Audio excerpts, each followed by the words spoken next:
भगवान गए हैं तो विदुर जी तो बाजार गए थे और उनकी पत्नी सलभा देवी स्नान कर रही थी। काकी जी कहते थे भगवान।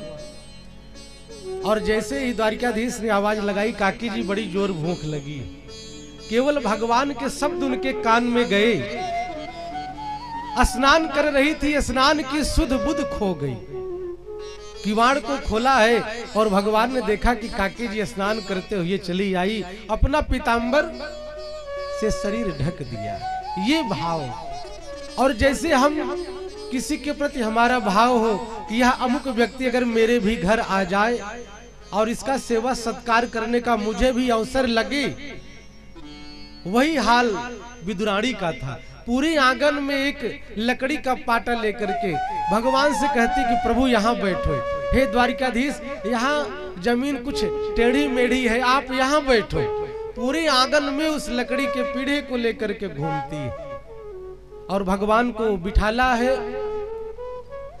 भगवान ने कहा कि काकी जी भूख बहुत लगी है। तो देखा घर में कुछ खाने के लिए था नहीं, आंगन में एक केले का वृक्ष लगा हुआ था। तो सुखदेव जी कहते हैं केले के वृक्ष से केले का फल तोड़ा और भगवान को इस तरीके से निर्निमेष नयनों से निहार रही हैं। उनका ध्यान भगवान में ऐसा आकृष्ट हुआ, इस प्रकार से चितचोर ने उनके मन को चुरा लिया कि भूल गई, सुध बुध न रही। और केला छिलती, उसका छिलका भगवान को देती और केले के फल को आंगन में बिखेर देती। केवल भगवान को देखे ही जा रही है। और सुखदेव जी कहते हैं भगवान की करुणा छिलके ही पा रहे हैं कि भक्त के भाव में भगवान भी ऐसे खो गए, कितने छिलके खा गए। विदुर जी आए और कहते हैं सुनती हो, आज भगवान ने कहा था मेरे घर आने के लिए। कहा कि भगवान आके बैठे हैं। विदुर जी आए, आंगन में देखा सारे केले के फल बिखरे पड़े। कहा कि मूढ़मती तू इतनी पागल है कि भगवान द्वारिकाधीश हमारे घर आए, तूने केले के छिलके पवा दे। बहुत डांटने लगी। तो सुखदेव जी कहते यहां पर भगवान ने रोका, कहा कि काका जी आप व्यर्थ डांट रहे हैं।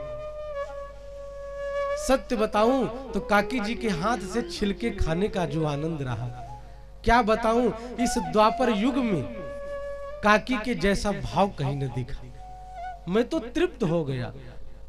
तो भगवान हमारे सुंदर पदार्थ व्यंजन के भूखे नहीं, किसके भूखे? भगवान कहते हैं कि भाव का भूखा हूं मैं, भाव ही एक सार है।